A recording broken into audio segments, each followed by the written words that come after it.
युवा का उल्टा अगर किया तो वो होता है वायु। आप में जोश है, अगर आपने होश का इस्तेमाल किया तो आप जो कर सकते हैं वो दुनिया में कोई नहीं कर सकता। There are only a few leaders who actually come to help after stepping down from their post.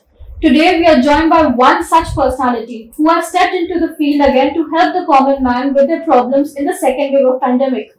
Today we are joined by ex-mayor and BJP leader Sandeep Joshi.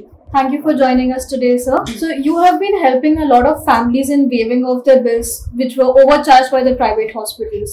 Till now, how many bills have you waived off, or how much amount were you able to waive off? अंदाजन 1 करोड़ रुपए के ऊपर लोगों के bill हमने माफ किए हैं। एक तो ये करने की आवश्यकता पड़ रही, इसमें ही बड़ी दुर्दैवी बात है।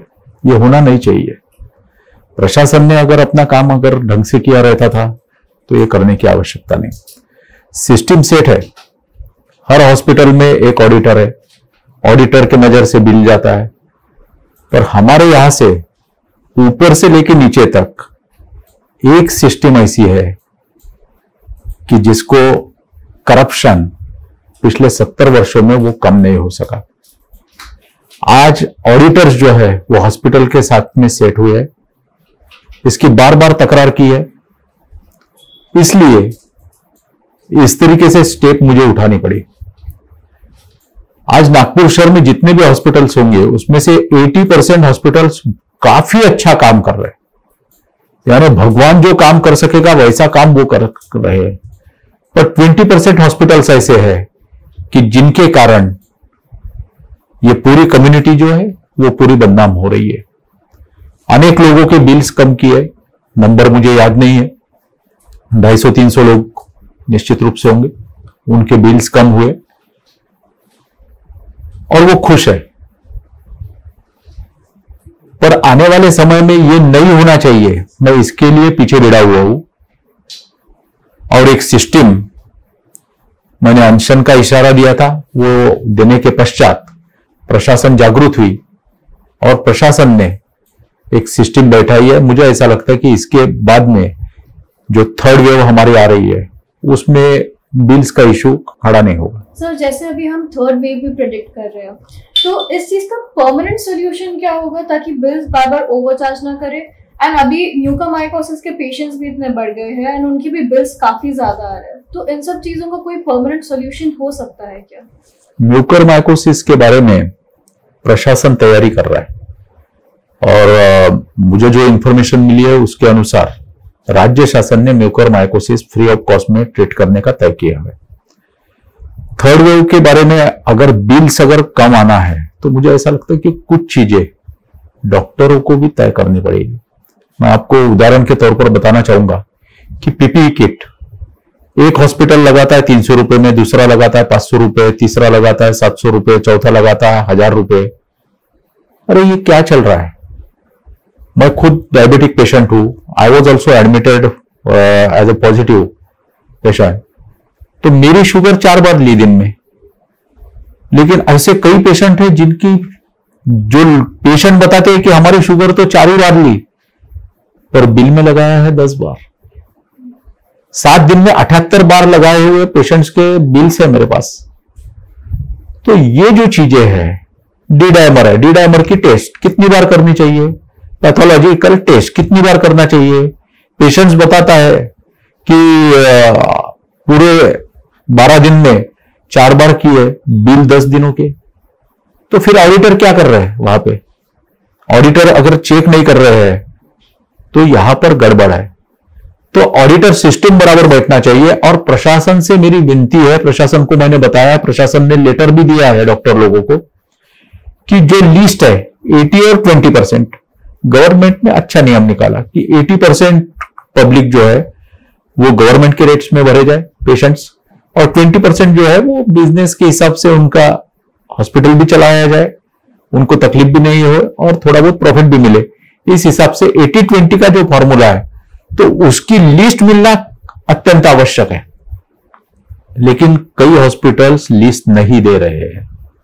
अब यहां पर सबसे बड़ा क्वेश्चन मार्क आता है कि आप लिस्ट क्यों नहीं दे रहे? लिस्ट देना चाहिए। प्रशासन ने वो लिस्ट वेरीफाई करना चाहिए कि भाई आप 20% में थे या 80% में थे।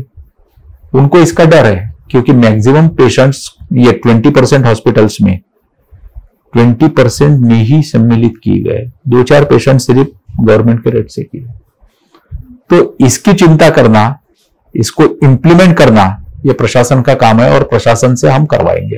गार्जियन मिनिस्टर नितिन रावत ने अभी थोड़े दिन पहले कहा कि अब वो लॉकडाउन का डिसीजन पूरा स्टेट के ऊपर डिपेंड करता है, बट वो कोई डिसीजन क्यों नहीं लेना चाहते? क्योंकि बाकी जगह जैसे पुणे में अजीत पवार डिसीजन ले रहे हैं, तो उनका कोई स्टैंड अभी इसमें क्यों नहीं है? आपको याद होगा कि उन्होंने भी डिसीजन लिया था। उन्होंने पहले ही जब बाकी शहरों में लॉकडाउन लगाने का सोचा भी नहीं, उस वक्त जरूरत नहीं थी, तभी उन्होंने डिसीजन ले लिया था। अब जब जरूरत नहीं थी उस वक्त डिसीजन लिया था, उस वक्त लोग आंग पे आए, लोगों ने विरोध किया, व्यापारियों ने विरोध किया, इसलिए अब उन्होंने डिसीजन लेना बंद कर दिया है। और वैसे भी आप अगर देखते होंगे नागपुर सिटी के तरफ अगर देखते होंगे तो नागपुर सिटी में आज भी सत्ता न रहने के बाद में भी 2 ही नेता आपको दिखते हैं, नितिन गडकरी और Devendra Fadnavis. Oxygen Devendra Fadnavis, Nitin Gadkari. Remdesivir Nitin Gadkari. Remdesivir के कारखाने खड़े करना नितिन गडकरी। ये जो गार्डियन मिनिस्टर है ये सही में क्या कर रहे हैं ये तो किसको, मुझे भी नहीं पता। तो इसलिए जिसमें धमक है वो डिसीजन ले सकता है। यानी सबसे बड़ा दुर्दैव विदर्भ के लिए ऐसा है कि जो बड़ी इंडस्ट्री बायोटेक की जो नागपुर में आ सकती थी, वो इंडस्ट्री अजीतदादा पवार ने खींच के लेके गए, पर हमारे पालक मंत्री ने कुछ भी नहीं किया। राजनीति में ऐसे होता है, जिसकी धमक रहती है वो काम करता है, और अजीतदादा पवार में धमक है, वो इंडस्ट्री यहां से लेके चले गए उनके पुणे में। कलेक्टर को भी CSR फंड से मनी मिला है as directed by the high court. इसमें स्टेट गवर्नमेंट का कुछ स्टैंड क्यों नहीं है?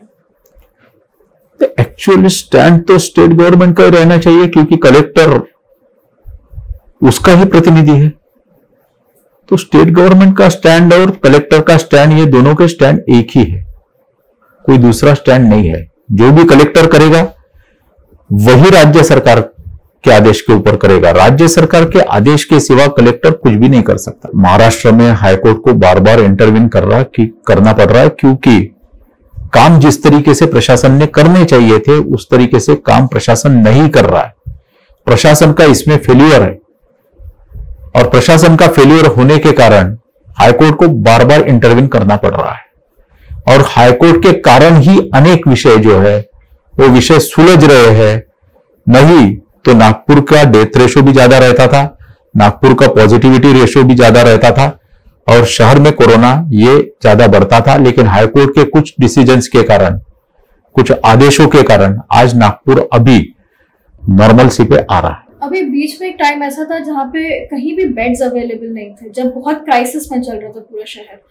तो आपको क्या लगता है कि NMC ने ये वेव को मिस इंटरप्रेट किया था? NMC खुद सस्टेनेबल नहीं है, और जिस तरीके से पहला वेव आया, NMC ने पहले वेव में तैयारी की, अब दूसरे वेव में NMC स्टैंड हुई है। आज NMC के खुद के 500 के ऊपर बेड्स है।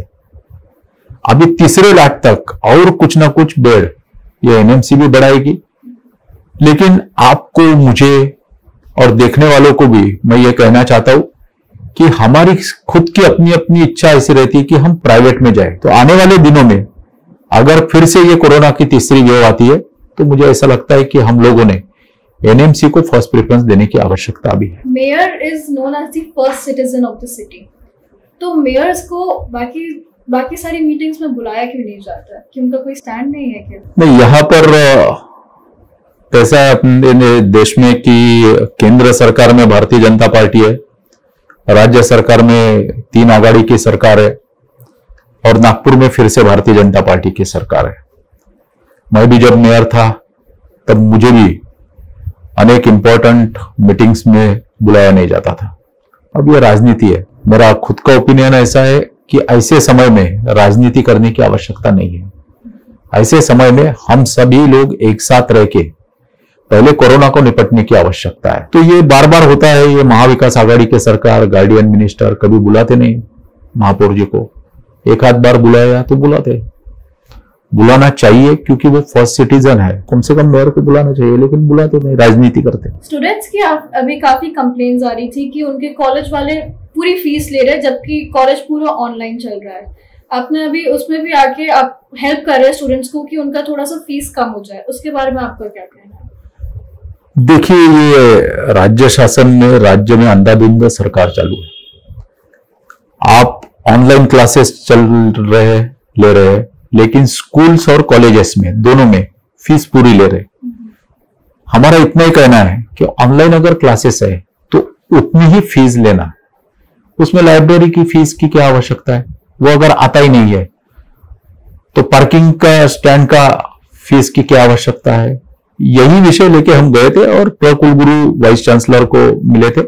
उन्होंने कहा है कि उसमें वो सॉल्यूशन निकालेंगे। मुझे ऐसा लगता है कि 7-8 दिन में सॉल्यूशन भी निकल जाएगा और स्टूडेंट को उतनी फीस नहीं भरनी पड़ेगी। आपने अभी ये भी एक्शन लिया है कि जिन स्टूडेंट्स के पेरेंट्स कोविड की वजह से उनकी डेथ हो गई है, आप उनकी भी फीस वेव ऑफ करना चाह रहे हैं, उस पर आपको क्या है? आज समाज की स्थिति बहुत बेकार है। कोविड के कारण आपके, मेरे करीब के काफी लोगों का देहांत हो चुका है और देहांत ऐसा हुआ है कि हॉस्पिटल्स के लाखों रुपए के बिल भी भरे, यानी पैसा भी गया और आदमी भी नहीं रहा। तो ऐसे इसमें उनके बच्चों ने क्या करना चाहिए? मैंने और मेरे सहकारियों ने एक डिसीजन लिया है। हमने एक सोबत नामक प्रकल्प निकाला है, सोबत पालकत्व प्रकल्प। ऐसे जितने बच्चे रहेंगे, वो वर्ष 0 से लेके 20 वर्ष तक के जितने भी बच्चे रहेंगे, उनका पालकत्व हम ले रहे हैं। उसमें 5 बिंदुओं पे हम काम कर रहे हैं। एक, उनका पूरा एजुकेशन करेंगे, चाहे वो ट्यूशन क्लास भी रहे वहां से लेके। दूसरा, उनका हेल्थ का करेंगे। हेल्थ में उनको जो भी जरूरत रहेगी वो पूरी जरूरत हम निःशुल्क करेंगे। तीसरा, न्यूट्रिशन का विषय है। जैसे मुझे कल ही एक फोन आया कि भैया मेरे पति का देहांत हुआ 12 दिन पहले और आज मेरे घर में मेरा 9 महीने का बच्चा है, उसको देने के लिए दूध का डब्बा भी नहीं है। तो वो न्यूट्रिशन करके हम ऐसे बच्चों को भी मदद करेंगे। चौथा, काउंसलिंग की बहुत आवश्यकता है क्योंकि अनेक जगह पे क्या करना चाहिए यही पता नहीं है, और जब बच्ची या बड़ी होंगी तो उनकी शादी तक लगा के देना, ये मैंने ये सोबत प्रकल्प में लिया है। आखिर में आप अगर नागपुर वासियों को, स्पेशली यूथ को, अगर कुछ मैसेज देना चाहेंगे तो प्लीज दीजिए। युवाओं को मैं बताना चाहता हूं कि युवा का उल्टा अगर किया तो वो होता है वायु। आप में जोश है, अगर आपने होश का इस्तेमाल किया तो आप जो कर सकते हैं वो दुनिया में कोई नहीं कर सकता।